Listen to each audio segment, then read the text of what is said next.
ang mga kwento ng pag-ibig, kwento ng buhay at kwento ng pag-asa dito sa Barangay Love Stories. Love Stories.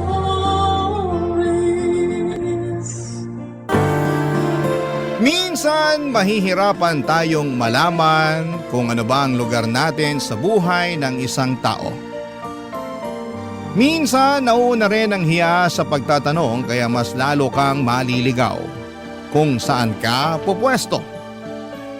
Ikaw, kabarangay, alam mo ba kung saan ang lugar mo sa buhay ng taong mahal mo?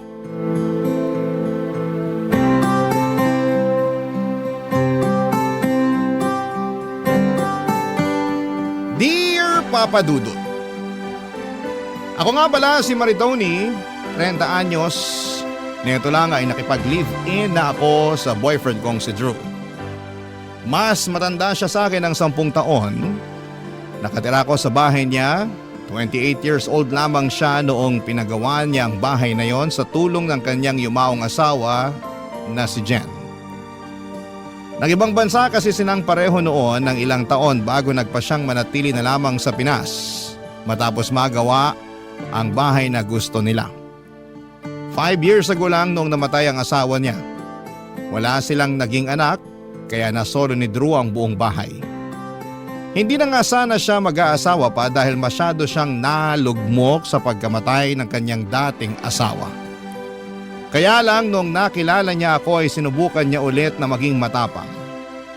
Binuksan niya ulit ang kanyang puso. Nagmahal siyang muli. 1 taon pa lang naman kaming magkarelasyon sa ngayon, Papa Dudut, pero naramdaman na namin na kami na talaga yung magiging magkasama sa panghabang buhay. Hindi na kami mga bata para hindi magseryoso. Kaya nga nung time na inoffer niyang magsama na lamang kami sa isang bahay, pumayag ako. Sayang din naman kasi ang upa ko. Ako na lang ang umako ng bayad sa mga bills sa bahay bilang tulong kay Drew. Lalo't hindi rin naman ganong kalaki ang kinikita niya kumpara noong nasa ibang bansa siya. Mas malaki ang sahod ko kesa sa kanya. Kaya kung meron mang mga gastusin sa bahay, ako na ang nagbabayad. Wala naman yung problema sa kanya, bukas naman ang kanyang isipan sa ganong klase ng setup namin, Papa Dudut.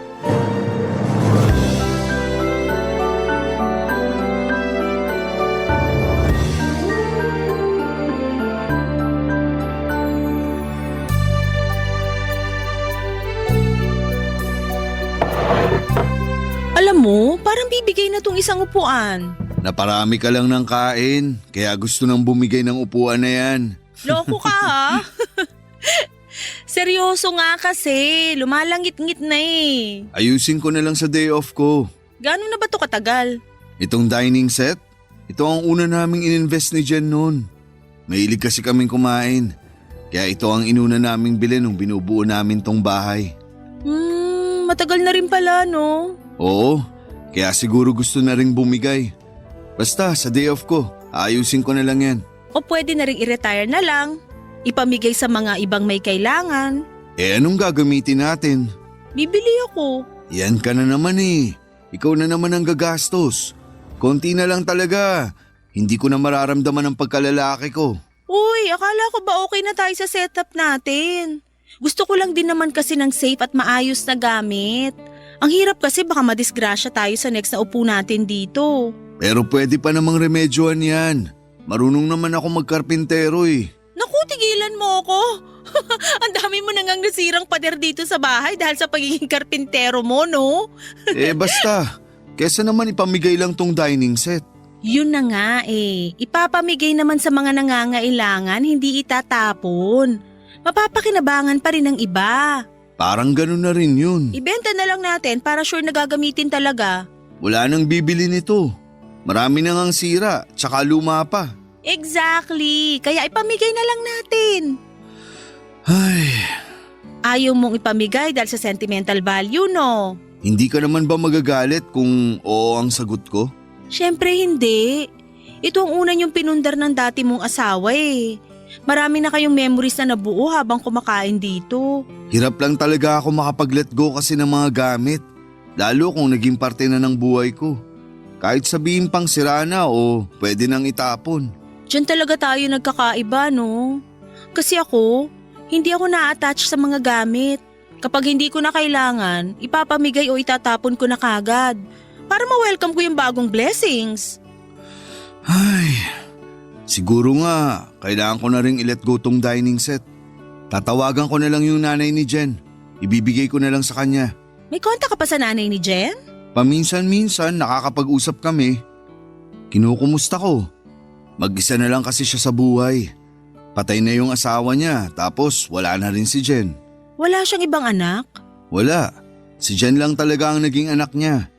Kaya nagwo-worry din ako kasi 65 years old na siya. Mag-isa na lang sa buhay. Pag may extra ako noon, pinapadalan ko siya o kaya pinag-grocery. Ang bait mo naman pala talaga. Naging nanay ko na rin kasi siya. Alam mo namang ulila na ako sa mga magulang. Siya talaga ang nag-alaga sa amin ni Jen noon. Dito nga rin siya tumira dati. Oh, bakit siya umalis? Umalis lang after makremate si Jen. Sabi niya, hindi raw niya kayang tumira pa rito dahil naaalala lang niya ang anak niya. Dito nga sa dining area sila madalas tumatambay na mag-ina nun. Mahilig din kasi silang magluto at kumain. Ang dami na palang alaala ng dining set na to. Parang kahit ako, ayoko na rin tuloy ipamigay. Pero tama ka eh. Oras na rin para mag-let go. Tsaka mapapakinabangan naman ng nanay ni Jen to kung sakali. Ikaw, kung ano man ang maging desisyon mo. Teka, tatawagan ko lang siya para malaman na niya. Tsaka okay lang ba kung ipagbili ko na rin siya ng mga kailangan niya sa bahay?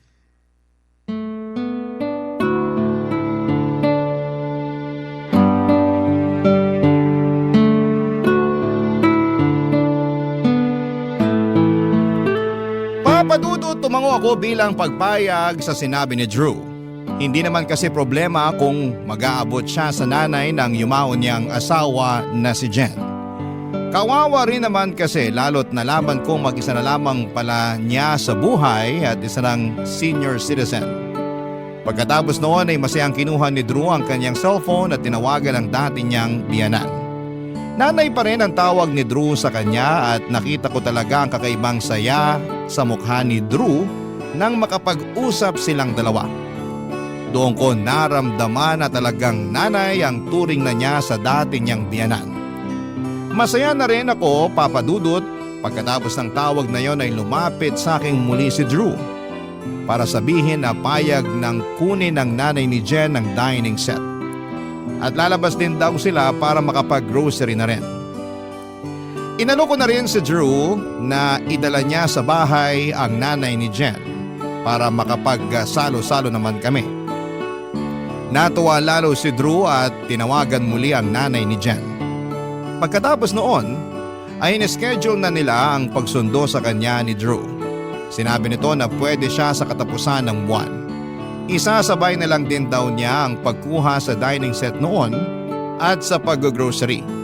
At nang matapos muli ang kanilang usapan, niyakap ako ni Drew at nagpasalamat dahil naging mabuti ako sa dati niyang biyanan, ang nanay ni Jen. At nang sumapit ang katapusan ng buwan ay doon na kami nagkaharap ng nanay ni Jen.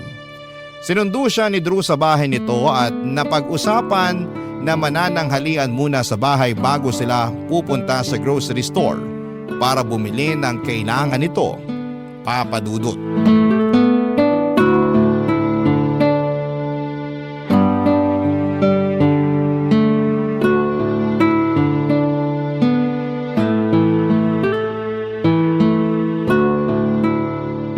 Maritoni, ito nga pala ang nanay ni Jen. Kumusta po, ma'am? Salamat naman po at nakadalaw po kayo rito sa bahay. Oo nga, ilang taon na rin nung huli akong tumapak dito. Salamat po ulit, Nay ha. Namiss ko kayo. Namiss din naman kita, anak. Kayo ni Jen. Kaya lang, natatakot akong bumalik dito para bumisita noon kasi parang hindi pa handa ang puso ko na tanggapin na wala na ang unika iha ko. Buhay pa rin naman ang alaala ng anak nyo, ma'am. Nanay na lang din ang itawag mo sa akin. Para ko na ring anak dong si Drew. Tsaka Namimiss ko na rin ang pakiramdam na may tumatawag sa akin ng nanay. Mas ayos po yan sa akin. Saka mas magiging ayos kung palagi kayong dadalaw dito. Para naman may nakakasama rin kami ni Drew. Oo nga po, Nay. Mas magiging masaya itong bahay kung nandito ka na ulit. Hindi ba nakakahiya sa inyo?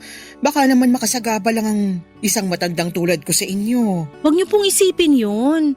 Gusto naming may nakakasama rin dito sa bahay. Kaya pumayag na kayong dumalaw-dalaw. Tsaka masarap din pong magluto tong si Maritoni. Baka pwede na rin kayong magban sa kusina palagi. Palagi? Kung palagi dito na lang din kaya ako tumira ulit. Kung pwede naman po. Sana hindi niyo masamain ha. Meron sana akong sasabihin Ano po yun? Pinaalis na kasi ako dun sa inuupahan ko nung nakaraang buwan pa. Gusto kasing taasan yung upa ko hindi ko na kayang bayaran. Hindi naman kasya sa pensyon ko. Baka kulangin ako lalo't may maintenance na rin ako. Bakit hindi niyo agad sinabi sa akin to, Nay? Para nagawa natin ang paraan. Naisip ko na rin namang lumapit sa'yo kaya lang nabalitaan ko ang meron ka na raw bagong kinakasama. Kaya naunahan na rin ako ng hiya. Nay, dito na kayo tumira. Sigurado ba kayo? Magaling naman ako maglinis. Ako na rin palagi magluluto para may ambag ako sa inyo. Gawin niyo akong kasambahay, kapalit ng pagpapatira niyo rito sa akin. Walang kailangang iambag. Lalo hindi kayo magiging kasambahay. Ipahinga nyo na lang po at gamitin nyo na lang yung pensyon nyo sa maintenance nyo at kung ano man yung gusto nyong bilhin. Tama si Maritoni, Nay. Kami nang bahala sa inyo. Salamat mga anak ko. Hindi ko na talaga alam kung saan ako pupulutin pag tuluyan na akong pinaalis dun sa inuupahan ko. Ngayon din po, habang naka-day off kami ni Drew, kukunin na namin ang mga gamit nyo dun sa inuupahan nyo. Mga damit lang ang kukunin. Pwede naman kahit mamaya na lang. Wala naman akong ibang gamit dahil pinamigay ko na nung nalaman kong pinaalis na ako ng nagpapaupa sa akin. Puro damit na lang dun at itong abo ni Jen. Dala nyo po ang urn ng anak nyo? Dala niyo po yung abo ni Jen? Natakot ba kita? Hindi naman nagmumulto ang anak kong si Jen. Dinala ko lang talaga ngayon para makabalik din siya dito sa bahay nila ni Drew. Ang tagal na rin kasi nung kinuha ko siya mula rito. Nabigla talaga ako nang ilabas ni nanay ang urn o yung lalagyan ng abo ni Jen mula sa kanyang bag. Kaya naman pala parang bigat na bigat si nanay sa dala niya. Pinakita niya sa amin at parang pinakilala sa akin ng pabiro ang abo ni Jen. Si Drew naman ay nagulat din. Inakala kasi niyang pinaanod na sa dagat ng nanay ni Jen ang abo nito. Kaya kinuha nito ang urn mula kay Drew pagkatapos makremate. Buong akala ni Drew ay dinadalaw niya sa dagat ang abo ni Jen pero hindi naman pala nakaabot yon doon. Tinago pala ng nanay ni Jen. Naiintindihan naman namin siya, Papa Dudut.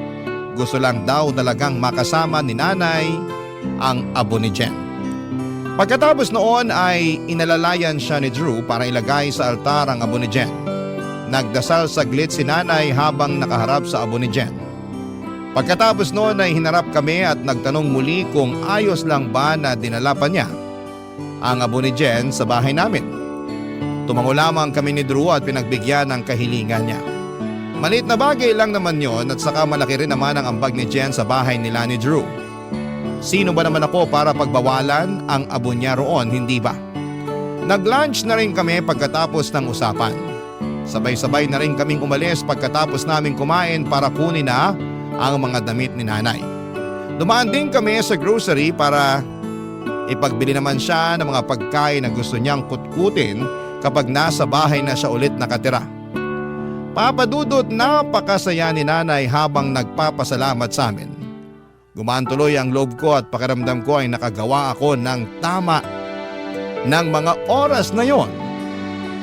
Papa Dudut. Barangay Love Stories. Barangay Love Stories. Makalipas lamang ang 2 araw ay nakalipat na ng tuluyan ang nanay ni Jen sa bahay. Damit na nga lang talaga at urn ni Jen ang dala nito. Nag-stay ito sa dating kwarto niya at pinasadya pala ni Drew at Jen na gawing 2 kwarto ang bahay. Ang isang kwarto ay para kina Drew at Jen at ang isa naman ay para kay nanay. Kung sakali man na nagkaroon ng anak si Drew at Jen noon ay hahatiin na lamang ang kwartong yon. Di hamak pala na mas malaki ang kwarto ni nanay kesa kina Drew at Jen.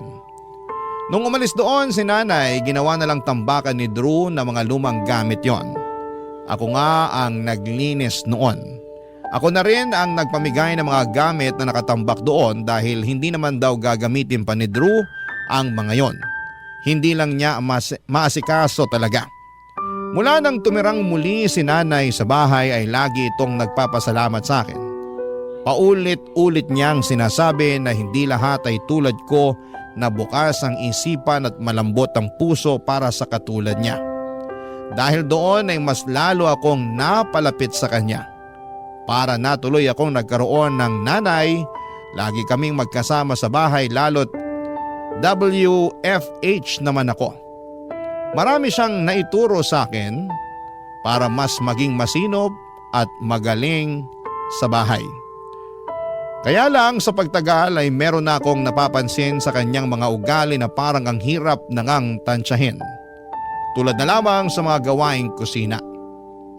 Nung una mahinahon at mabait pa siya sa pagsama sa akin sa pagluluto at sa ibang gawain sa kusina. Pero nang tumagal, parang nararamdaman kong iba na, Papa Dudut.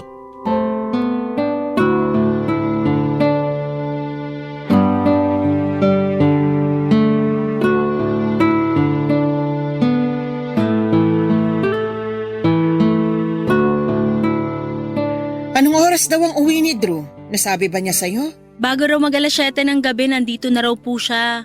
Maaga raw silang papauwiin ng boss nila kasi na-reach na daw nila yung quota nila. Dapat pala, mas inagahan natin magluto. Baka mamaya mauna pa siyang makarating dito kaysa mapalambot yung beef na niluluto mo. Relax lang po kayo, Nay. Marunong naman maghintay si Drew sa pagkain kahit gaano pa siya kagutom. Ay, hindi pwedeng ganun, Maritoni. Gumaya ka kay Jen. Dapat minu-minuto ay nagpapa-update siya kay Drew sa oras ng uwi niya para nakahanda na yung ulam pagpasok pa lang ni Drew ng bahay. Okay nga lang po, Nay. Relax lang po kayo. Ganun na sistema namin ni Drew dito sa bahay. Saka madalas pagka-uwi niya, naliligo muna siya at may kinakalikot sa mga inuuwi niyang gamit. Kaya hindi rin siya naiinip. Mas maganda kasi yung sistema nila ni Jen sa bahay noon. Yun lang naman ang totoo. Medyo matatagalan lang siguro ng konti pa para mapalambot tong beef. Dito po talaga ako hirap palagi eh. Ano po kaya ang dapat gawin? Mahina yung apoy o palakasin pa? Dapat kasi ang ginawa mo, binabaran mo ng baking soda yung beef bago mo niluto. Yun ang sikreto sa pagpapalambot ng karne na yan. Pwede po pala yun? Akala ko kasi dapat pukpukin ng tenderizer yung beef tapos dapat manipis yung hiwa. Mali ka na naman. Hindi uobra yan kung walang baking soda. Kami mismo ni Jen subok na yon. Kaya paborito ni Drew ang mga niluluto ni Jen na beef noon kasi malambot. Hindi na pahirapan pa sa pagnguya. Sayang at wala na rito si Jen ngayon. Kasi po sa pagkakaalam ko nakakabawas ng lasa yung baking soda kapag hinalo sa pagluluto ng beef eh. Nasasayang lang yung ginamit na pang-marinate. Di ibabad mo ng 20 minutes sa baking soda tapos hugasan mo. Kung maaga ka lang kasi nag-prepare ng beef, nagawa mo pa sana ng maayos to. Wala. Mas inuna mo yung makipag-video call kay Drew at manood ng TV. Hindi ganyan si Jen. Hanggat hindi natatapos ang mga gawaing bahay, hindi siya magre-relax. Hindi manonood ng TV o hindi magse-selfie. Si Drew naman po kasi yung gustong makipag-video call sa akin kasi nasistress siya sa work kanina. At gusto niya makita ako para mawala raw yung pagod niya. Alam mo ang solusyon para mawala ang pagod at stress niya? Masahe. Pero mukhang hindi mo alam yon. Napansin ko sa mga kamay mo masyadong manipis sa mga daliri mo. Hindi pang masahe. Masakit ang hagod ng mga ganyang kamay. Hindi gaya nung kay Jen. Kaya laging fresh tingnan dati si Drew kasi naman nare-relax siya palagi sa hilot ni Jen. Hindi naman po nagre-request si Drew na i-massage ko siya. Paano? Alam niyang hindi ka marunong at hindi magandang mga kamay mo para pang masahe. Ano na po kaya sa tingin niyo yung pwedeng remedyo dito sa beef? Pahinaan ng apoy o palakasan? Wala ka nang pwedeng maging remedyo dyan. Bigyan mo na lang si Drew mamaya ng matalas na kutsilyo at ipagdasal mo na lang ang ngipin niya. Sana manguya niya ng maayos ang niluto mo. Oh, bahala ka na riyan ha. Magdadasal na lang muna at magsisindi ng kandila para sa kaluluwa ni Jen. Hindi ko alam kung nakahalata si nanay pero nasaktan na niya ako sa mga sinabi niya. Hindi ko na nga siya matingnan noon habang kinukumpara niya ako sa anak niyang si Jen.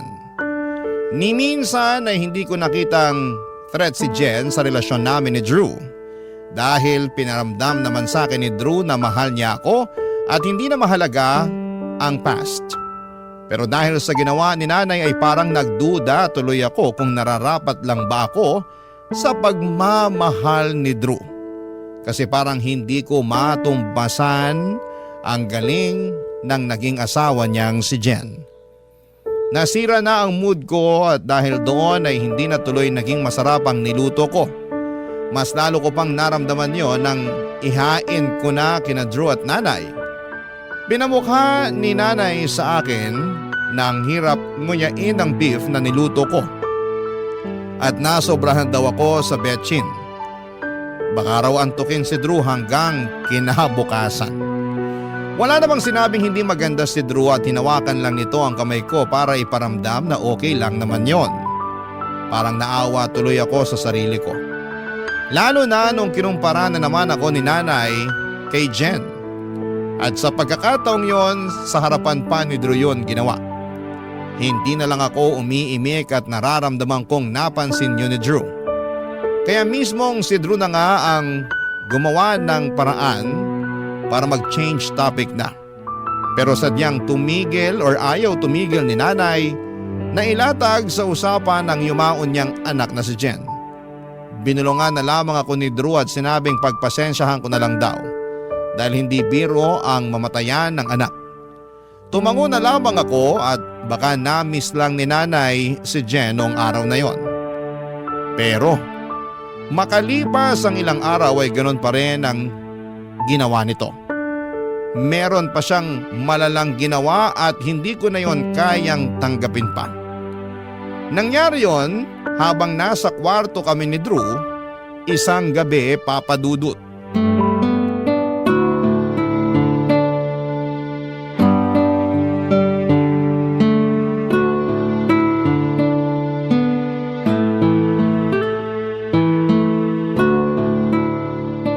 Alam mo, hindi na tayo nakakapag out of town. Naging busy na rin kasi tayo pareho sa mga trabaho natin. Tsaka nag-a-adjust pa tayo sa paglipat ni nanay dito. Oo nga eh. Kailan kaya tayo pwedeng mag out of town? Namimiss ko ng bumiyahe. Puro na lang MRT yung biyahe ko. Pwede siguro sa katapusan. Long weekend yun. Ayan, sige.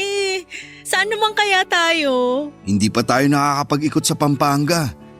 Alam mo, merong sinabi sa akin yung katrabaho ko na meron daw bahay doon na nagluluto ng mga sinaunang putahe ng mga Kapampangan. Sa Mexico, Pampanga raw yun eh. Ay, nabalitaan ko nga yan.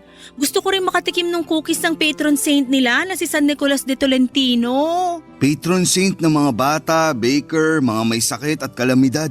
Alam ko yan. Pande San Nicolas ang tawag sa cookies na yun. Sige, bumili tayo para ipasalubong sa mga kaibigan natin at kay nanay. Naisip ko nga pwede rin nating ibenta yun dito sa Manila. Patok yun sigurado. Hindi na ako makapaghintay. Feeling ko parang mag-honeymoon ulit tayo noon. Bakit kasi hihintayin pa natin na mag-out of town para makapag-honeymoon ulit tayo? Eh kung pwede naman na nating simulan ngayon. Loko ka talaga. Nakahanap ka na naman ng tiyempo para harutin ako Hindi Mukhang pinain mo nga lang yung salitang honeymoon para makascore ka sa akin eh. Aminin mo na. Tayong dalawa lang naman ang nandito. Pakis naman. Bukas na lang, matulog na tayo. Baka kung saan pa mapunta yung halik na yan eh. Eh di hayaan natin kung saan man mapunta ang kiss mo sa akin. Dali na. True naman, nagsisimula ka na naman Eh di tapusin mo na para makatulog na tayo. Dali na. Sige na nga, isa lang Isang kiss, tapos hayaan na natin kung saan tayo dalhin. Ay, ayoko ng ganyan. Huwag kang maharot. Pasensya Nagulat ba kita, Maritoni? Pasensya na kung bigla akong pumasok ka. Narinig ko kasi kayo naghahagikikan pa kaya naisip kong pumasok na lang agad. Nay, may kailangan po ba kayo? At bakit dala niyo ang urn ni Jen? Nanaginip kasi ako kanina. Ano pong panaginip? Ayos lang po ba kayo? Ayos lang ako. Medyo nakaramdam lang ako ng konting lungkot. Napanaginipan ko kasi si Jen eh. Nilalamig daw. Paano ko ba to sasabihin? Kinausap kasi ako sa panaginip ni Jen. Ang sabi niya, dalhin ko raw ang abo niya rito sa loob ng kwarto ninyo kasi malamig daw dun sa pwesto niya sa altar. Ha? Dito niyo po ilalagay sa kwarto yung abo ni Jen? Dito? Dito kung saan kami natutulog ni Drew? Oo pakiramdam ko natatakot lang mag-isa si Jen sa altar kaya siguro nagparamdam siya sa akin sa panaginip. Saan ko ba siya pwedeng ipatong? Okay lang ba kung dito na lang sa may tokador? Nay, wag po rito sa tokador kasi masyadong malapit sa kama namin eh. Sa katabi pa ng pwesto ko sa paghigayan tokador. Kung ayaw mo, di ilipat na lang yung tokador sa pwesto ni Drew para doon ko na lang ipatong tong abo ni Jen. Mas gusto nga siguro yon ng anak ko para malapit pa rin siya kay Drew. Sige Nay, okay lang. Ililipat ko na ngayon ang tokador dito sa pwesto ko para may ipatong na ang urn ni Jen. Salamat, Drew. Alam kong maiintindihan mo ko. Mula ngayon, wag mo na siyang aalisin sa kwarto niyo ha. Papadudot tumango lamang si Drew at mabilis na sinunod ang gusto ng nanay ni Jen na ilipat malapit sa kanyang pwesto ang tokador para maipatong doon ang abo ni Jen. Hindi na ako nakapagsalita pa. Hindi ako komportable sa ginawa nila at hindi man lang nila tinanong sa akin kung ayos lang ba yon. Ano kaya ang mararamdaman nila kung sa kanila ko yon gawin? Nakakasama ng loob pero ano ba ang laban ko? Kinasal siya kay Jen at kahit patay na si Jen, alam kong mantsado pa rin siya sa buhay ni Drew. Lalo't andon si nanay na hindi nagawang patahimikin pa ang ala-ala ni Jen at ng relasyon nila ni Drew noon. Nang makita na ni nanay na pinatong na nga ni Drew ang urn ni Jen sa tukador ay saka pa lang ito lumabas. Nagpaalam na ito kay Drew pero sa akin ay hindi. Ni hindi nga niya ako tiningnan. Sinubukang makipaglambing ang muli ni Drew sa akin pero nawala na ako ng gana. Hindi ba niya naintindihan na nakakawalang gana yung ginawa niya? Sa kasinong lalambing sa ganong sitwasyon? Nasa isang kwarto lamang kami ng yumao niyang asawa. Anong gusto niyang maramdaman ko? Nagpanggap na lamang ako na inaantok na at hindi naman nakahalata si Drew na sumama ang loob ko. Humiga na lamang ako at tumalikod sa kanya. Tumalikod din siya sa akin. Nakaharap na siya sa abo ni Jen. Doon ako nakaramdam ng inis lalo. Mali ba ang nararamdaman ko? Yung magselo sa taong wala na sa mundong ito. Barangay Love Stories. Barangay Love Stories. Hindi ko nakilala ang nanay ko at baby pa lamang ako noong iniwan na ako sa poder ng tatay ko. Hindi ko naman na siya hinanap pa dahil para saan pa. Iniwan na niya ako at obviously ay ayaw niya sa akin. Kaya walang ina na gumabay sa akin sa paglaki. Meron naman akong mga nakasamang tiyahin pero hindi ko rin sila masyadong nakasundo. Hindi ko kasi alam kung paano makipaglapit sa kanila. Kaya naman sa huli tinanggap ko na lamang na ganon talaga ang kapalaran ko. Umaasa na nga lang ako sa mga nakakarelasyon ko na mapalapit sa mga nanay nila. Para sa ganon ay parang meron na rin akong isang ina. Si Drew naman noong naging kami ay nalungkot ako ng bahagya kasi wala na siyang nanay na pwede ko sanang makalapit. Pero laking tuwa ko nang malaman kong meron pa siyang kinikilalang ina sa katauhan nga ng dati niyang biyanan, ang nanay ni Jen. Akala ko talaga ay may experience ko na ang pagmamahal ng isang ina sa katauhan ng nanay ni Jen. Noong simula ay oo, pero nung tumagal ay lumabas din ang katotohanan. Ramdam kong hindi niya ako gusto at napapansin ko yon sa tingin niya tuwing nakikita niya kaming naglalambingan at nagmamahala ni Drew. Lagi niyang sinisingit sa usapan ng anak niyang si Jen sa tuwing napapansin niyang lumalalim na ang lambingan namin ni Drew, Papa Dudut.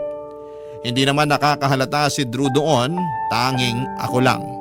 Isang bagay na hirap kaming i-explain ng mga babae. Alam namin kapag hindi kami gusto ng kapwa namin babae. Siguro yon ang sinasabi nilang intuition namin. At palong-palo ang intuition ko pagdating kay Nanay Papa Dudut.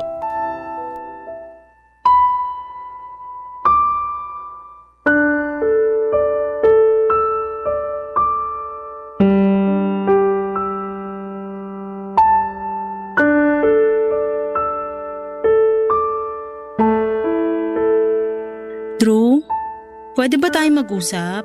Oo naman, may problema ba? Parang balisa ka ah. Hindi ko na kasi matiis to eh. Kailangan ko nang sabihin sa'yo bago pa ako sumabog. Mukhang seryoso to ah. Ano ba yun? Kinabahan naman ako bigla. Si nanay kasi eh. Anong nangyari kay nanay? Asan siya? Kumalma ka. Walang nangyaring masama sa kanya. Eh ano pala?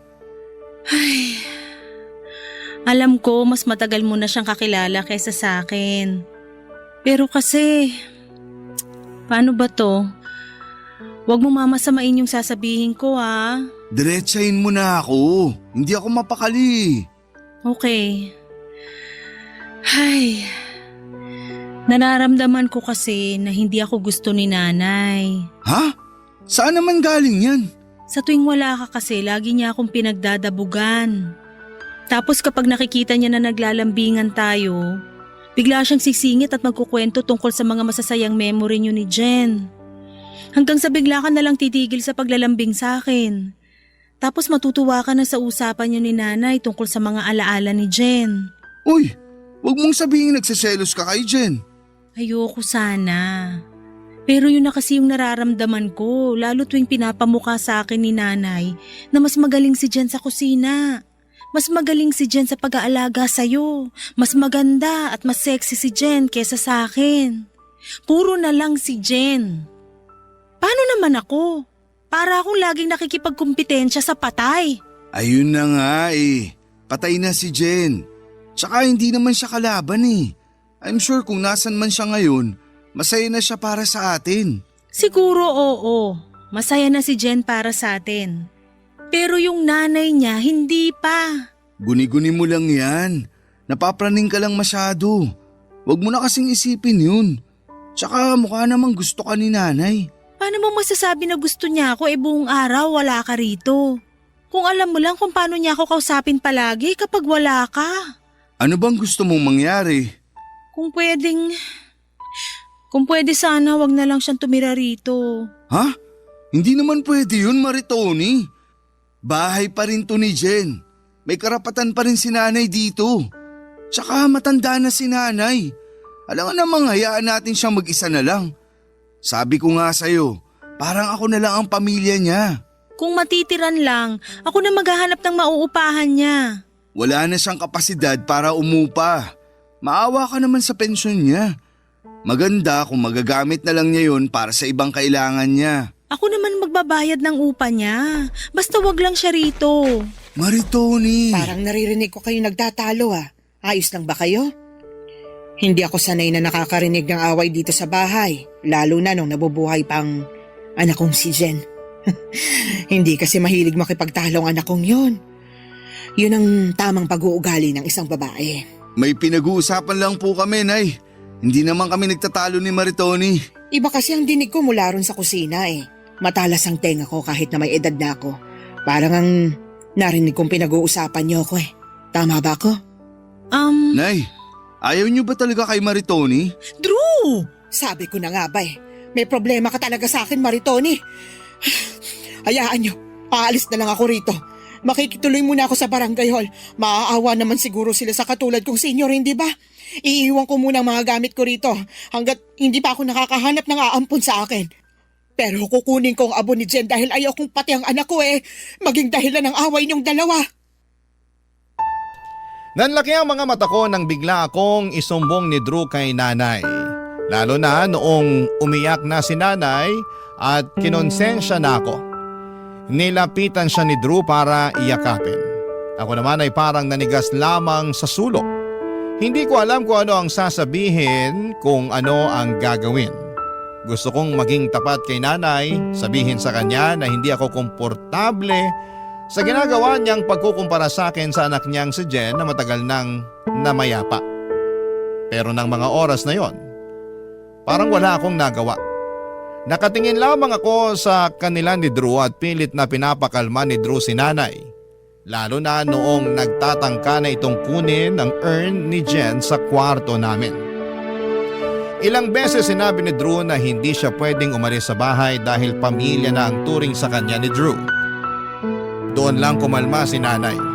Pagkatapos noon ay ilang beses akong tinignan ng matalim ni nanay. Ganon ang tingin niya sa akin kapag hindi nakatingin si Drew. Parang kontrabida sa isang teleserye na hindi magpapahuli sa bida. Mula noon ay mas gumaspang na ang ugali ni nanay sa akin. Lagi na lamang akong nangangamba tuwing naiiwan kaming dalawa sa bahay at wala si Drew. Doon mas lumalakas sa mga parinig niya at minsan ay kinukuha niya ang urn ni Jen sa kwarto at kinakausap. Nagsusumbong na inaaway daw siya sa bahay nila. Bahay nila. Yun ang lagi niyang sinasabi. Oo at wala akong ambag doon. Oo at alam kong sina Drew at Jen ang nagpagawa ng bahay. Pero masakit lang kasi sa pakiramdam na para akong outsider sa loob ng bahay na yon, Papa Dudut.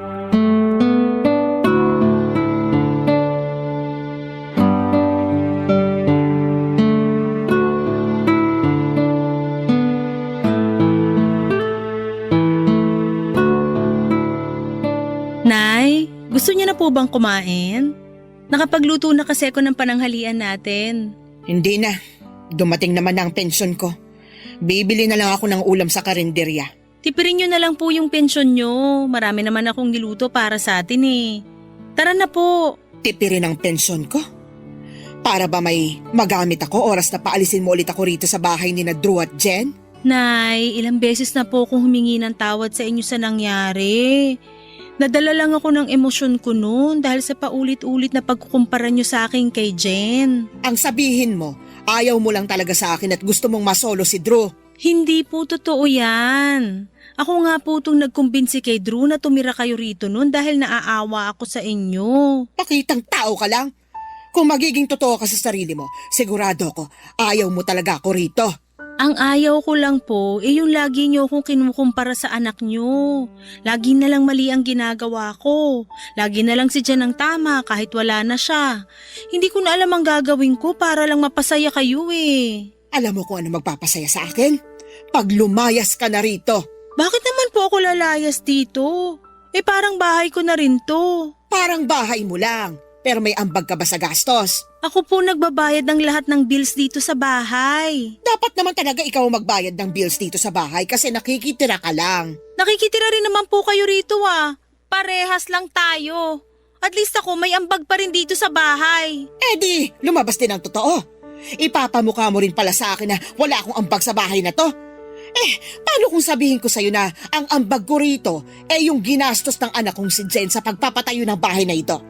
At kung nasabi sa'yo ni Drew, karamihan ng gamit dito, si Jen ang bumili. Yung sofa na inuupuan mo at pinagpapahingahan mo tuwing tanghali, si Jen ang bumili nun. Pati ang kama nyo, hoy! Si Jen ang bumili nun. Magkano po ba nagastos ni Jen sa pagpapagawa ng bahay na to? Pati na sa mga gamit na binili niya. Kwentahin niyo lahat, ako na lang magbabayad. Bakit ko naman gagawin yon? Dinawalan ako ng karapatan dito sa bahay nila mag-asawa? Hindi na po sila mag-asawa. Hindi porket patay na si Jen, hindi na sila mag-asawa. Wala namang annulment sa langit, Maritoni. Yan ang hindi ko gusto sa inyo. Lagi niyong pinaparamdam sa akin na talagang wala akong karapatan kay Drew dahil sila ni Jen ang naging unang mag-asawa. Kasi yun naman talaga ang totoo. Sinasabi ko lang ang bagay na dapat alam mo. Mag-asawa pa rin sina Jen at Drew. Matagal na pong patay ang anak nyo. Nakapag-move on na po si Drew. Ako na po ang kinakasama niya. Ako na ang mahal niya. Hay, may gusto sana akong ikwento sa'yo tungkol sa relasyon noon ni na Drew at Jen. Kaya lang, baka mamatay ka sa selos. Huwag na lang. Relasyon noon. Noon! Eh di tapos na. So bakit binabalik pa ngayon? Eh ako na nga ang karelasyon ni Drew ngayon. Ako na ang may karapatan sa kanya. Hanggat nandito ako, hindi mo makukuha ng buong karapatan mo kay Drew. Dahil hanggat nakikita niya ako, lagi niyang maaalalang pagmamahal niya para sa nag-iisang asawa niya. At ang anak ko lang yon, si Jen lang yon. Kahit abo na siya, mas may karapatan pa rin siya kay Drew at sa bahay na to kesa sa'yo. Papa Dudut, hindi na ako nakaimik pa sa mga sinabi ni nanay. Ano pang ilalaban ko roon sa sinabi niya? Mas lalo lang akong nasaktan lalo't harap-harapan na niyang sinabi sa akin na wala akong karapatan sa bahay na yon at kay Drew. Ang hirap hanapin ang lugar ko sa bahay na yon. Para akong naliligaw kahit nasa isang sulok lang naman ako. Nang mapansin ni nanay na hindi na ako nakalaban sa huli niyang sinabi ay sa kanya ako tinignan. Mula ulo hanggang paa. Tila sinusukat ang maliit kong pagkatao. Mas lalo akong nanliit at para akong nahiya. Pagkatapos po noon ay pumasok siya sa loob ng kwarto namin ni Drew at muling kinuha ang abo ni Jen at saka naupo sa sofa. At saka kinausap yon. Sinusumbong ang mga sinabi ko sa kanya.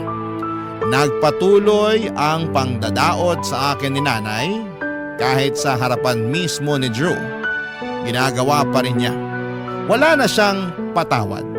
Nahalata na rin yun ni Drew pero para hindi na lumalapa ay sinabi na lang niya sa akin na pagpasensyahan ko na lamang si nanay. Ano pa bang magagawa ko roon? Akala ko dahil napansin na ni Drew ang ginagawa ni nanay sa akin ay kakampihan na niya ako o i-validate ang nararamdaman ko. Pero hindi pa rin pala. Mas lalo ako nawala ng lugar. Hindi lang sa bahay na yon kundi pati na rin sa buhay ni Drew. Mga kabarangay, hihilingin ko sana ang tulong ninyo. Ano ba ang pwede kong gawin sa sitwasyon ko? Aalis na lang ba ako sa bahay na yon? Naguguluhan na kasi ako, sana'y matulungan ninyo ako. Maraming salamat po. Ang inyong forever kapuso at kabarangay, Maritoni. Ako, gigil na gigil talaga ako sa nangyayari sa kwento natin. O ikaw, kabarangay, kumukulo rin ba dugo mo? Pwede kang mag-iwan ng comment sa ating comment section. Ang mga kwento ng pag-ibig, kwento ng buhay at kwento ng pag-asa dito sa Barangay Love Stories. Love Stories.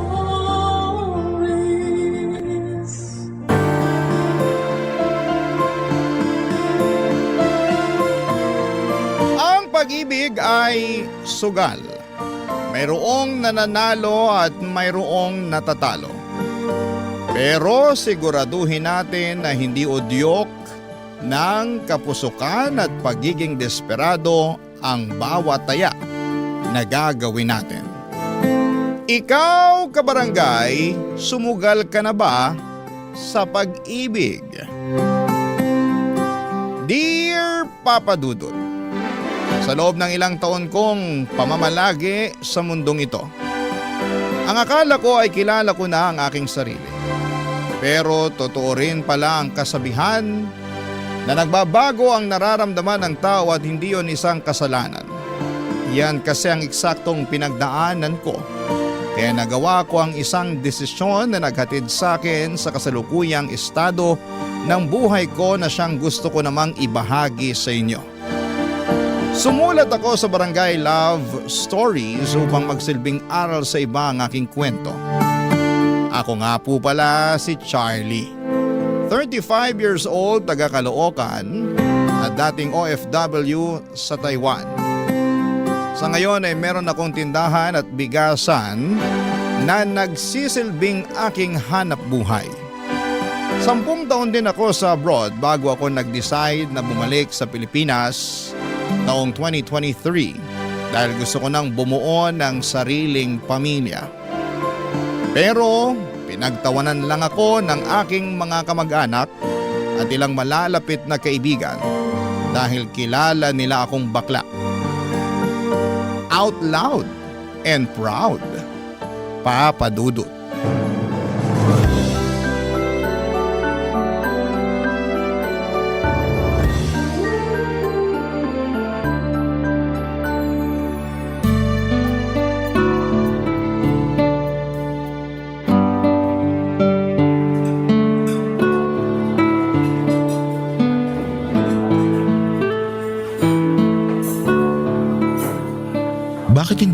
pinagtatawanan kagaya nila. Sinong nila? Yung iba kong friends and relatives. Grabe sila. Nung sinabi ko na plano ko mag-asawa ng babae at magkaanak, tawang-tawa nakita ko pa mga ngalangala. Sarap sungal-ngali ng mga pes. Hindi ko gagawin yun, no? Pero di mo rin sila masisisi kasi matatawa talaga sila dahil bakla ka. Tapos biglang gusto mo mag-asawa at magkaanak. Baka yung magkaanak, pwede pa. Pero yung mag-asawa ng babae, medyo kakaiba. Bakit? Meron din naman akong ano ah. Oo, alam kong meron ka nun. Kaya makakabuntis pa rin ako. Andun na tayo. Pero sigurado ka na ba? Oo naman. Bakit hindi? Ipapaalala ko lang sa'yo na hindi basta-basta yung pag-aasawa ha. May kasabihan nga yung mga matatanda na hindi raw to parang kaning isusubo na iluluwa kapag napaso. Saka sure ka na ba na gusto mong talikuran yung pagiging bakla?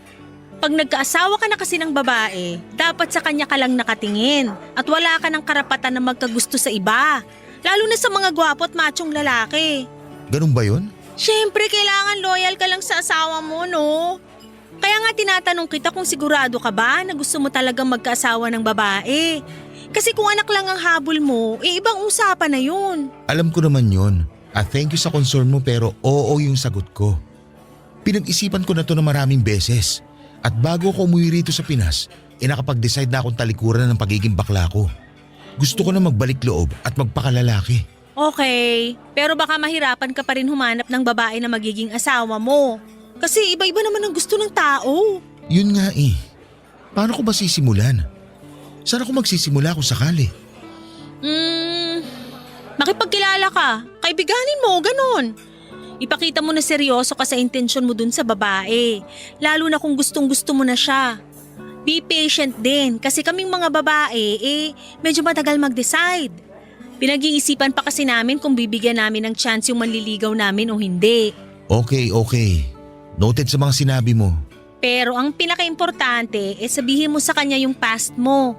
Para dun pa lang, alam mo na kung matatanggap ka niya o hindi. Pag matanggap ka niya, mas malaki ang chance mo na malaman kung compatible kayo. Acceptance is the key. Tama nga naman. Salamat, Beshi. Ikaw lang talaga yung napagsabihan ko ng plano kong to. Nakakatuwa nga kasi hindi mo ko pinagtawanan.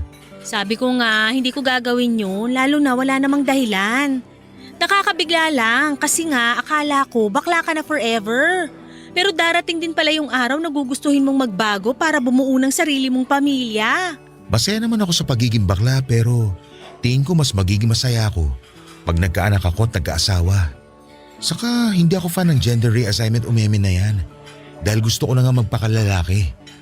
Sayang naman tong ano ko kung hindi ko magagamit in a natural way. Grabe, nakakapanibago ka. Anong nakakapanibago, Besh? Last usap kasi natin baklang-bakla ka pa. Tapos ngayon nagpapakalalaki ka na. Change for the better, ika nga. Pero thank you talaga ha. Malaking bagay yung suporta mo at hindi panghusga. Hindi naman ako judge para humusga. Saka maliit na bagay lang yun kumpara sa pagiging mag-BFF natin for the longest time. Kaya wala yun. Suportado kita sa gusto mong gawin sa buhay mo basta hindi yun masama. Papadudot bukod tangi na ang BFF kong si Anaya ang nakaintindi sa pagbabagong gusto kong gawin sa buhay ko. Bagaman alam ng karamihan kung gaano ako kabakla ay sinuportahan niya pa rin ako para makahanap ng babaeng mamahalin. At nangako ako kay Anaya at sa sarili ko na sa oras na dumating na nga ang babaeng yon, sa buhay ko ay mamahalin ko siya ng gusto at todo-todo. Ewan, siguro'y bigla ko na lamang din talagang na-realize na gusto ko palang maging tatay at bumuo ng pamilya. Kaya nga, sinunod ko lahat ng suggestion ni Anaya kung paano ko makakakilala ng babaeng mamahalin ko. Desidido na akong magpakalalaki para lamang matupad ang mga pangarap kong magkaanak. Pero hindi pala yon madali at aaminin kong nakaka-stress at nakakapagod din.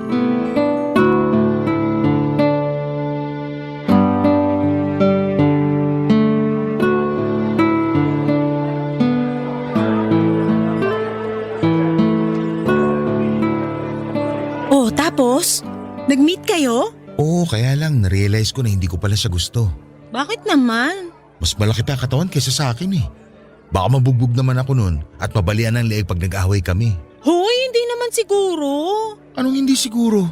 Ramdam na ramdam ko yung pagiging dominante niya nung magkasama na kami. Bigla tuloy ako lumambot na ewan. Hindi ko mapanindigan pagiging lalaki. Nakakatakot si Ates. Kung tingin mo, di kayo okay, baka di nga talaga. Mahirap naman kung ipipilit natin, di ba? Tama. Okay lang yan. Hanap na lang uli ng iba. Yun nga yung ginawa ko tapos may nakausap kagad ako sa Facebook. Ay wow, ang bilis! Siyempre, Tapos, ano nangyari? Kamusta pag-uusap nyo? okay naman. Nagja-jive kami tapos feeling ko na-fall na ako kaya lang. Pagkalipas ng 1 linggo, inutangan na ako. Ay, kaloka yan! Partida, hindi pa kami nagkikita. Pinautang mo ba? Oo, kasi marupok ako. Ayun lang. Nagbayad naman ba? Yun nga, hindi pa. Pero nangako naman na babayaran kaya lang nangutang ulit sa akin. Ayun, binlock ko na. Ayoko nang ganun na akala mo may patagong pera. Kahit naman ako, ayoko ng ganyan. Di ba? Grabe, hindi pala madaling makipagkilala at makahanap ng matinong babaeng online. Mukhang lahat may sapak sa utak. Aray ko naman. O bakit? Tinamaan ka no? Kunti, pero iba naman ako sa kanila. Ay oo. Siyempre ibang-iba ka talaga sa mga babaeng nakadate ko no? Sige nga, paano ako naiba sa kanila? Dali. Teka lang, titigan muna kita para masagot ko ng on point yung tanong mo. Game na ha? Eme lang yun. Huwag mo na sagutin. Saka, huwag mo na nga akong titigan. Naiilang ako eh. Ay grabe naman siya sa naiilang. Hindi ka naman siguro matutunaw sa titig ko no? Hindi nga, pero wag na. Joke lang din kita. Okay, fine. Pero ano pa bang gagawin ko para makakilala ng mapapangasawang babae? Sinunod ko naman yung mga payo mo sa akin kaso wala pa rin eh. Diba, sabi ko rin, be patient. Sabi mo nga, Yun muna gawin mo tapos ituloy mo yung pakikipagkilala. Saka wag lagi online. Pwede ka rin mag-join ng community ng mga hilig mong gawin. Halimbawa, running, walking, cooking, and baking.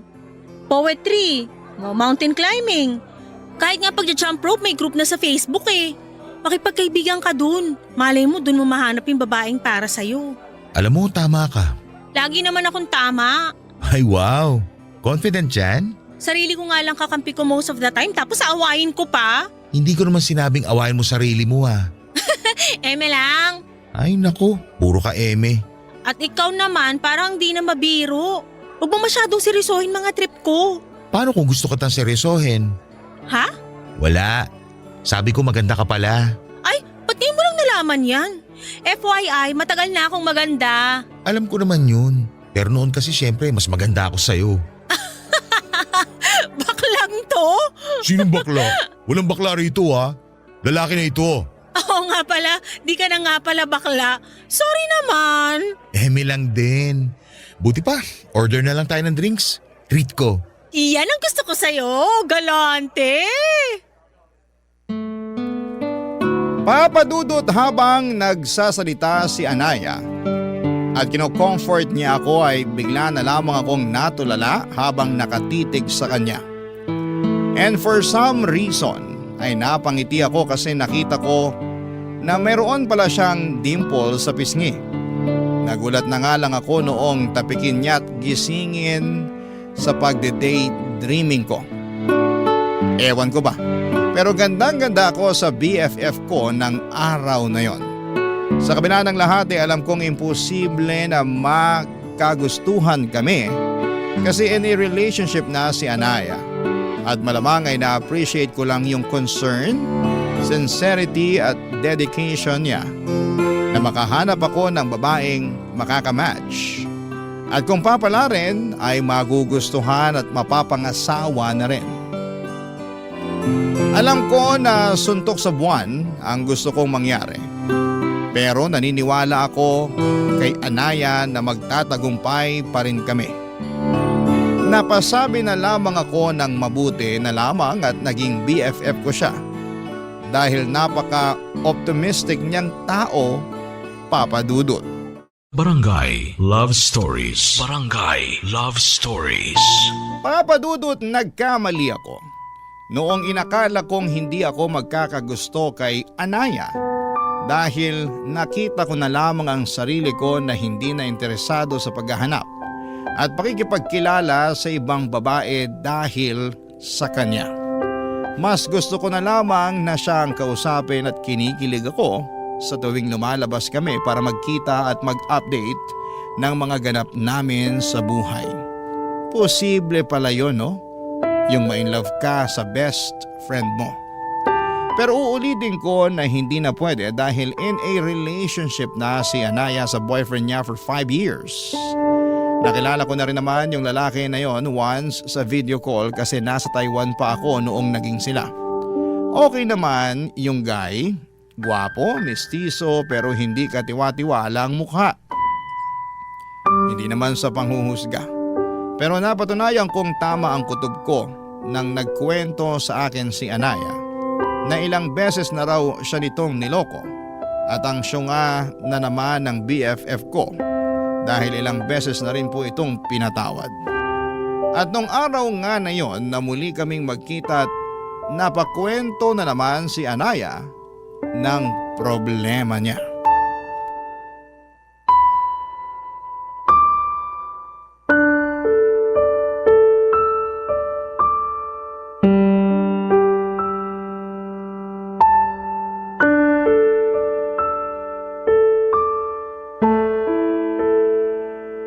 Thank you talaga, Beshi. Pinuntahan mo ako rito sa apartment ko. Wala yun, no?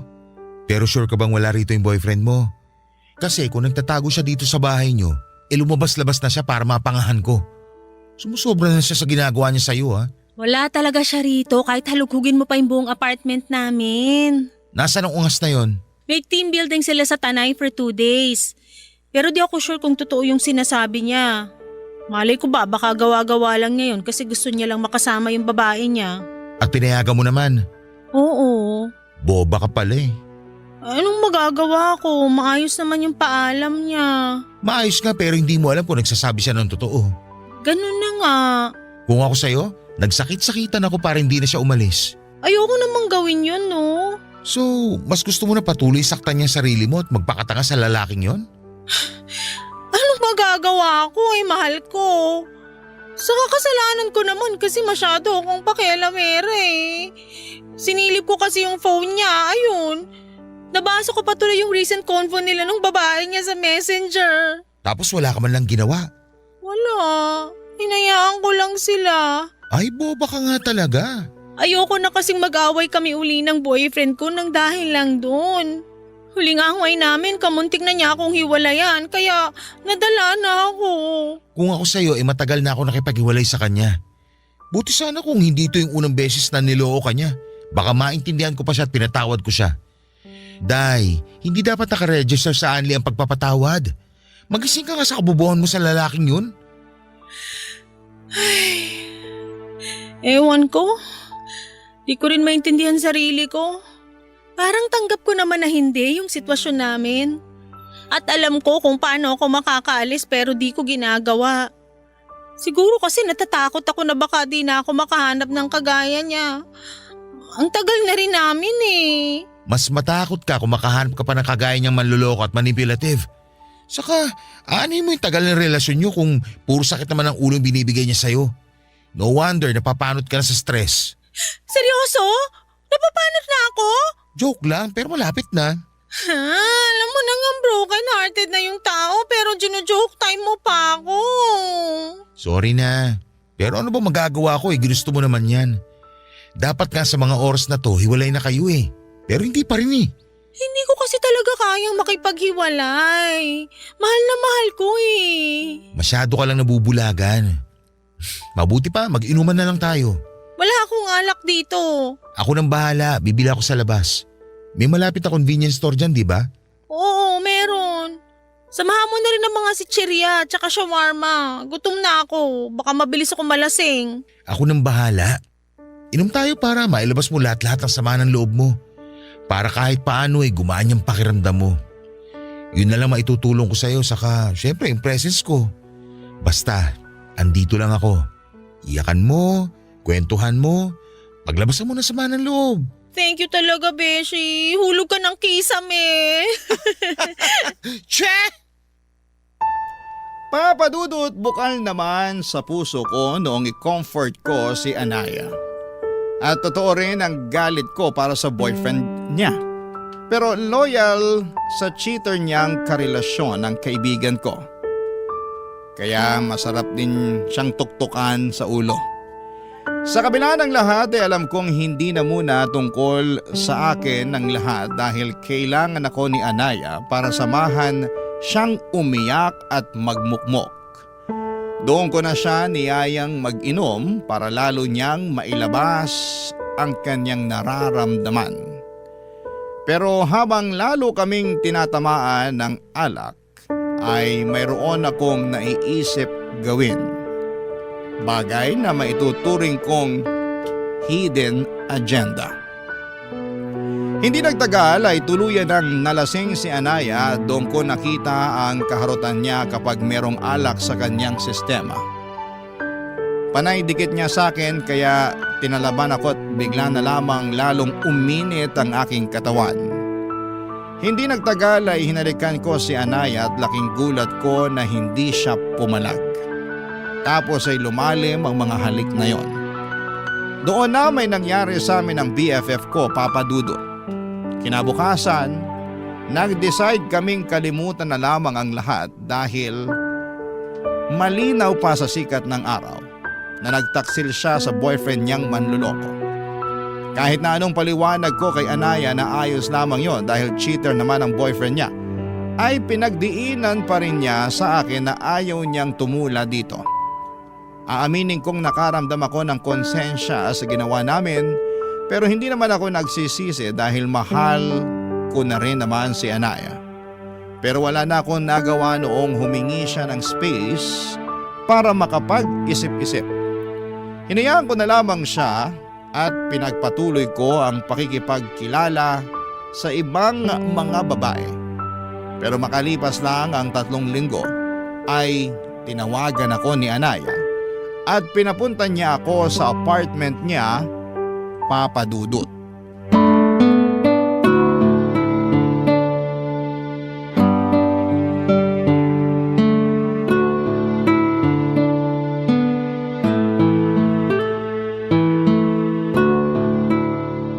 O Beshi, long time no see. Bakit dito mo ko pinapunta sa apartment mo? Pwede naman tayo magkita sa labas. Treat ko pa. Sorry, pero di ko yata kaya makipagkita sa'yo sa labas. Para sa akin, pinakaligtas tong apartment namin. Pinakaligtas? Ay, seryoso mo naman masyado. Nasa labas ba boyfriend mo? Hindi, nasa trabaho. Okay. Charlie, hindi ko na kasi alam yung gagawin. 2 araw ko na rin iniisip kung dapat mo bang malaman pero may karapatan ka pa rin namang malaman. Ano ba yun? Medyo kinakabahan naman ako sa'yo eh. Buntis ako. Ha? Sabi ko buntis ako. Nabuntis mo ako. Talaga? OMG! Magkakabibi na tayo! Magiging tatay na ako!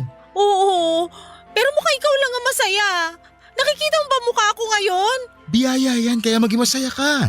Paano ako magiging masaya? Pinagtaksilan ko yung boyfriend ko. Sa'yo pa na BFF ko tapos ngayon magkakababy na tayo. Sige nga, sabihin mo paano ako magsasaya?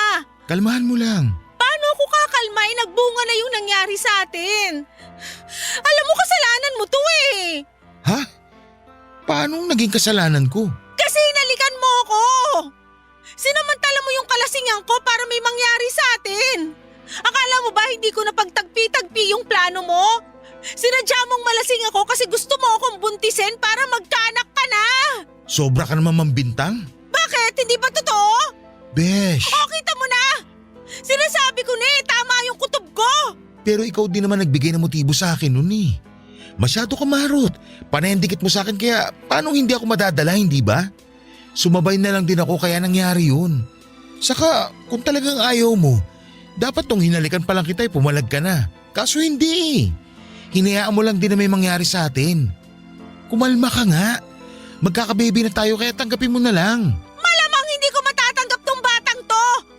Saka paano ko sasabihin sa boyfriend ko na buntis ako pero hindi siya yung ama? Gusto mo ako na magsabi eh. Sira na ba ulo mo? Baka pag nalaman niya, tugulpihin ka niya. Subukan niya, ipapupulis ko siya. Saka siya pa to may karapatang magalit eh. Siya nga tong una ng loko sa inyo. Anong sinabi mo? Sabi ko, manloloko yung boyfriend mo. Matagal ka na niyang niloloko. Ikaw lang nagpapakatanga na manatili sa relasyon niyo. Lagi mo na lang sinasabing mahal mo siya. Pero ito ang mahiwagang tanong. Mahal ka ba niya? Sa nakikita ko kasi hindi. Ikaw lang yung nagpapauto sa kanya sa totoo lang. Oo, alam ko na nagpapauto lang ako. Alam ko na lahat yan, di mo na kailangang isampal sa mukha ko. Pero choice ko pa rin naman na hindi siya hiwalayan kahit na paulit-ulit niya akong niloloko. Tawagin mo na akong boba o kung ano pang gusto mong itawag pero wala akong balak makipaghiwalay sa kanya. O anong plano mo ngayon sa anak natin? Hindi ko alam. Naguguluhan ako. Kasalanan mo talaga lahat to eh. Siguro nga may kasalanan ako pero andyan na yan eh. Nakabuo na tayo. At alam mo na gustong gusto kong magkaanak, hindi ba? Oo, pero hindi ko naman nakalain ako yung mabubuntis mo. Magkaibigan tayo, Charlie. Bakit ako pa? Bakit mo ako tinalo? Alam mo namang may boyfriend na ako at kahit na gaano pa siya kamanloloko, ayokong ibalik sa kanya yung ginagawa niya sa akin. Hindi ko na alam gagawin ko. Masisiraan na ako ng ulo.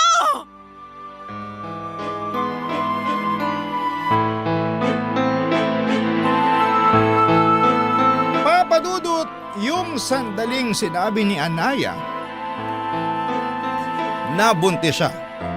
At ako ang ama ay para bang gustong pumalakpak ng dalawa kong tenga. Pero base sa itsura niya na hindi masaya ay agad na bumagsak ang mga balikat ko. Hindi kasi yon ang reaksyon na gusto kong makita sa kanya. Pero ano magagawa ko kung hindi nga niya ginustong may mangyari sa amin at ang masahol pa raw ay nagbunga yon ng bata. Masakit din palang makita na may namumuong galit sa iyo ang kaibigan mong tinuring na mahalaga sa buhay mo. Yon kasi ang eksaktong pinaramdam sa akin ni Anaya at sa magiging anak namin ng mga panahong yon. Papadudot, alam ko na kasalanan ko rin naman dahil sinamantala ko ang kanyang kahinaan. Pero desperado na akong magkaanak at gusto ko na siya ang magiging nanay. Minsan, may mga bagay talaga tayong magagawa ng dahil sa kapusukan. Papadudot. Barangay Love Stories. Barangay Love Stories. Papadudot, sinabi ko kay Anaya ang feelings ko at sinabi niyang hindi niya raw ako magugustuhan ng higit pa sa isang kaibigan. Sa abot ng makakaya ko ay inunawa ko ang sagot niya sa akin kahit na may hinanakit ako sa kanya dahil mas mahal niya pa rin ang manloloko niyang boyfriend. Para sa akin ay hindi nila deserve ang isa't isa kaya nga hindi ako sumuko na iparamdam kay Anaya ang pagmamahal ko kahit sinabihan na niya akong tama na. Sinuyo ko si Anaya ng husto at kinonsensya noong pumasok sa isipan niya na ipalaglag ang magiging anak namin. Siyempre, nandun na yung bata tapos posible pang mawala sa akin. Buti na lang at nadala si Anaya sa mga pakiusap ko kaya ginawa niya ang tama. Pinanindigan niya ang pagdadalang tao sa magiging anak namin at doon na siya nagdesisyong makipaghiwalay sa kanyang karelasyon. Ang saya-saya ko ng mga panahong yon. At pinangako ko sa kanya na aalagaan ko sila at hindi ko sila pababayaan ang magiging anak namin. Fast forward, pinanganak na ni Anaya ang aming baby girl at sobrang saya ko dahil sa wakas ay ganap na akong tatay. Pero pansin kong hindi lubusang maligaya si Anaya ng mga panahong yon. Nag-decide na akong tumira kami sa isang bubong at marami sa mga kamag-anak ko at malalapit naming kaibigan ang nagulat sa biglang liko na mga pangyayari sa buhay namin. Pero masaya naman sila para sa amin lalo na nang dumating na nga ang aming anak, Papadudot.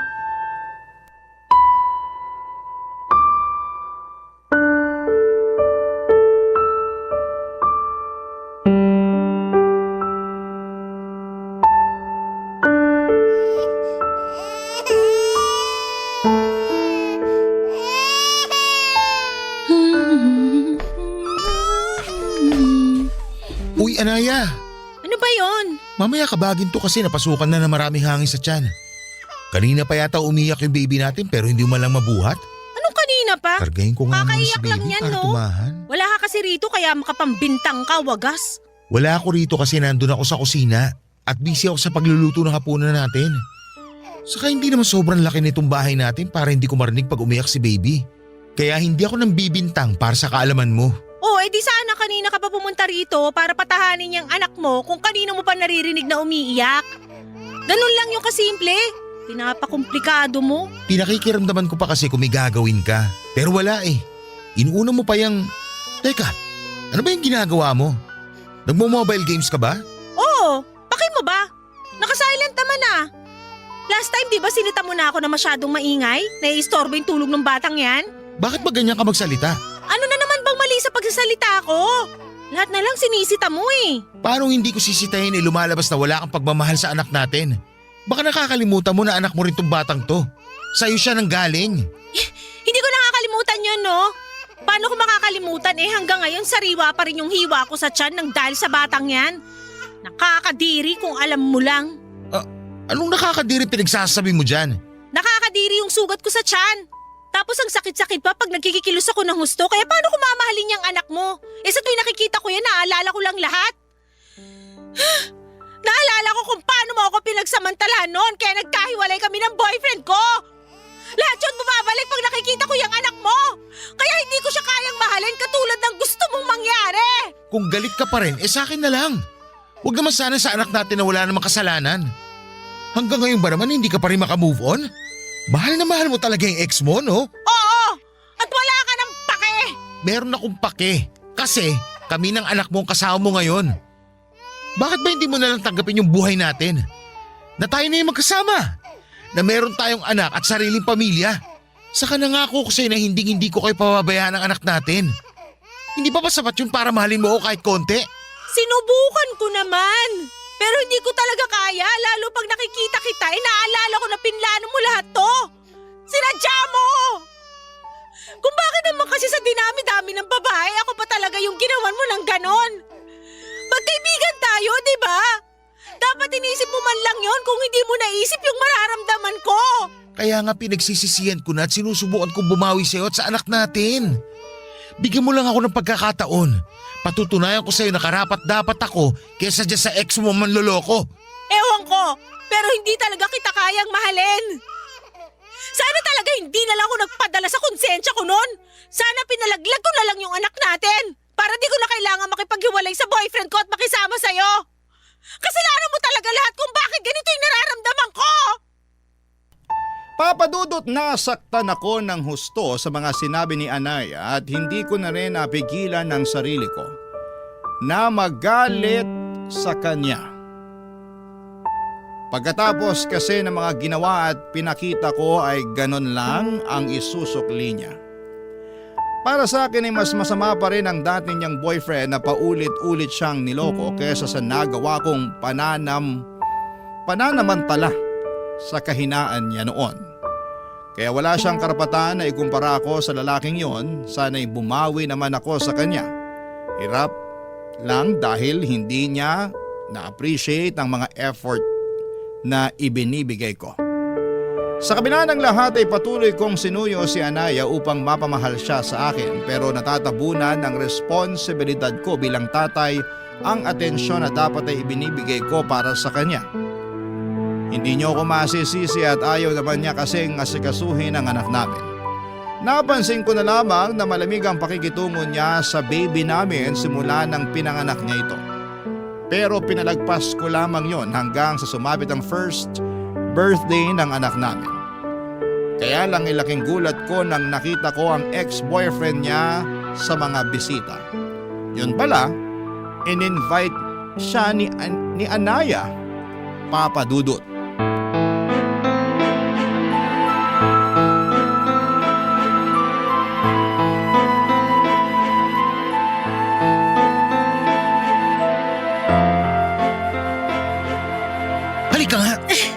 Mag-usap tayo dito. Charlie! Bitiwan mo nga ako! Bakit nandito yung manlolokong ex-boyfriend mo? Tinatanong ba yan?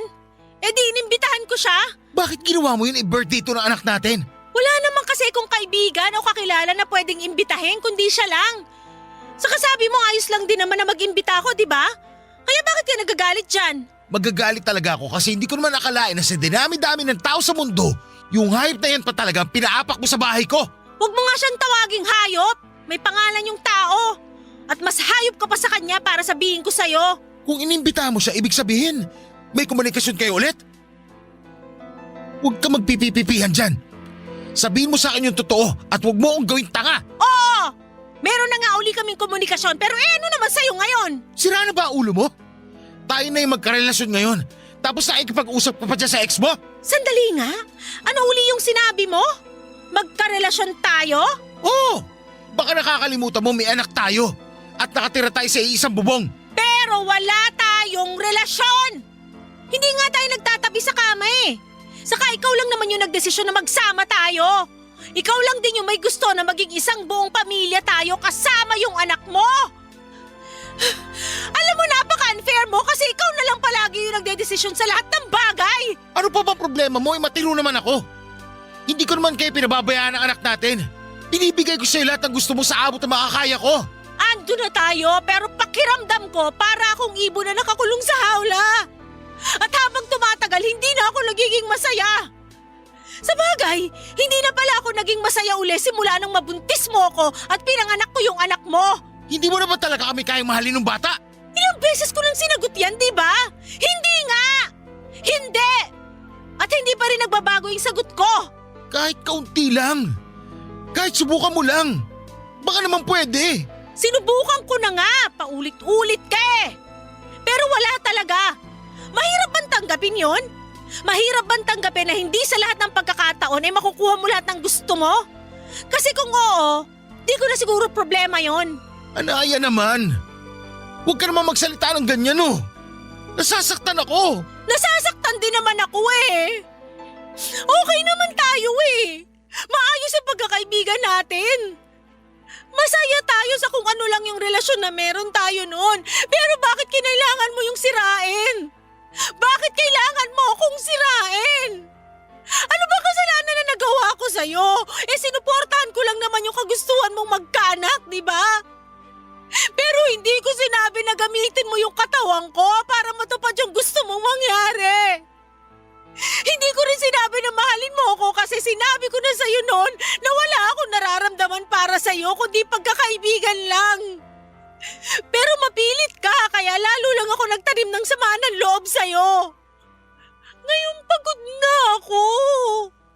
Alam ko na kung wala akong gagawin, habang buhay kong pagsisisihan na nakisama ako sa'yo at sa anak natin kahit na hindi talaga ako masaya. Ayoko na! Gusto ko nang maging malaya sa inyong dalawa!